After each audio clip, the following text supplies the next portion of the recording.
Well, back to Harvard, there was some bleak economic news out there, bleak numbers released just this week by the Census Bureau that shows that poverty, there's a word we haven't heard lately, is increasing here in our country.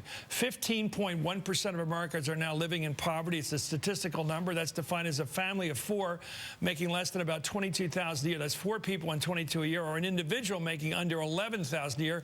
That percentage is up from about 11.3% just a decade ago. So it's going up about half, about 50% higher than it was when President Bush went into office. That's bad news for the average family. The median household income fell to just under $50,000. That's down about $3,000 since 1999. The numbers weren't bad news for everyone, of course. We know that when the richest 1% of Americans saw, quote, significant income gains, according to the Washington Post today. Well, despite all this, many Republicans argue that the country needs to cut budget for the safety net. We hear this fights all the time about cutting Medicare, Medicaid, Social Security. That's in keeping even for people out of poverty. And Republican candidates like Rick Perry and Michelle Bachmann have said poor people aren't paying their fair share of taxes. We're hearing that a lot. Raise taxes, create taxes, in fact, for people in the lower income levels. What exactly is the Republican plan to lower the numbers of Americans in poverty? Well, we won't get it from Senator Bernie Sanders. He chaired the hearing yesterday at the poverty rates. Senator Sanders, I was listening to you this morning, and I am so impressed by you because, like me, you're a little further left than me, I must say, but you are a 60s guy, and you've got a heart about this stuff. And I really think we ought to hear from people like you more often in these times. Maybe in good times, I don't want to hear from you, but I do want to hear from you in bad times, because you do have something of an understanding of the role of public policy. You don't just sit back and be Herbert Hoover again. We tried doing nothing. We tried balancing the budget. We tried cutting spending. Even Roosevelt talked that up in 32, as you know. It didn't work. It landed us with 25% unemployment and a horrific economic situation if it weren't for World War II.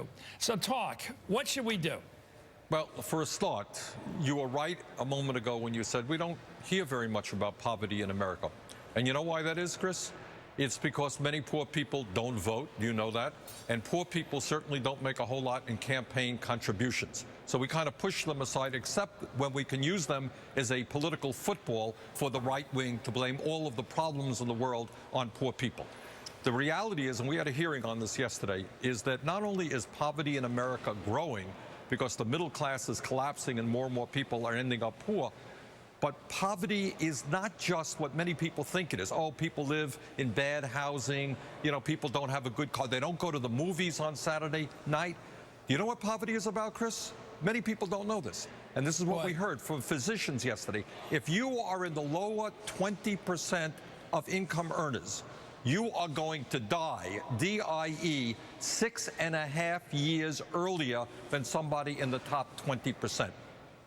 What do you think about that? Well, that's what I hear from countries that I was in the Peace Corps, you know, and I hear about that from the country I was in, that when they really have bad times, let's take a look at something I want you to talk about, which to me is graphic, and I don't think I'll soon forget it. On Monday's Republican debate down in Tampa, where they're having their convention next year, there was a moment, an exchange with Representative Ron Paul about government safety nets. The specific question was whether someone without insurance who is in a coma should receive care or just simply be left to die. Let's watch. That's what freedom is all about, taking your own risk. This whole idea that you have to prepare and take care of everybody. But, Congressman, are you saying the society should just let him die? No. Didn't you hear that hooting and hollering? It was like the Roman Colosseum. Yeah, yeah, yeah. And that woman in the white jacket there shaking her head positively. Yeah, yeah. Well, Chris, what do you make of this? Well, I'll tell you what I make. I know Ron Paul, and I've known him for many years. When I was in the House, we worked together. Ron is a straightforward and honest guy. I respect that. This is what these guys believe. And what they believe ultimately is everybody is on your own, and that's great if you have a whole lot of money. You know what? If you're in a coma when you have a whole lot of money, you're going to get good health care. But what they are saying to working people, to the middle class, to low-income people, we are going to abolish Social Security. Government shouldn't play a role in retirement security. We are going to abolish Medicare and Medicaid. Now, that all comes under the rhetoric because we hate the government, but the reality is, and we're going to give huge tax breaks to the wealthy. The reality is we, i.e. right-wing extremists, believe that what society is about is allowing the big money interest in the wealthy to have all kinds of power, all kinds of privileges, but if you're in the middle class or if you're a working person, forget about it. You're on your own. And if you get sick and you don't have any health insurance, guess what? This is what they're saying. You are going to die. That's it. And I have to respect their honesty in saying it. That is their politics. That is what they believe. Forget about Medicare. Forget about Medicaid. Who started the new religion that taxes and government are bad? They now treat taxes, these abolitionists, the way antebellum Republicans talked about slavery, like it was an essential evil. Well, I think what you got is you got some well-funded folks which have gone on, you know, they organized after Barry Goldwater was devastated. They came up with an absurd right-wing philosophy based on Ayn Rand's philosophy. And what that philosophy is about is essentially you are on your own. And to be on your own means that we don't need any tax revenue for Medicare, Medicaid, or Social Security. And in fact, somehow it is wonderful. You know, one of the points you made earlier, we should also dwell on. And that is, while the middle class collapses and poverty increases, what else is going on? The wealthiest people are doing phenomenally well. Corporations are enjoying record-breaking profits.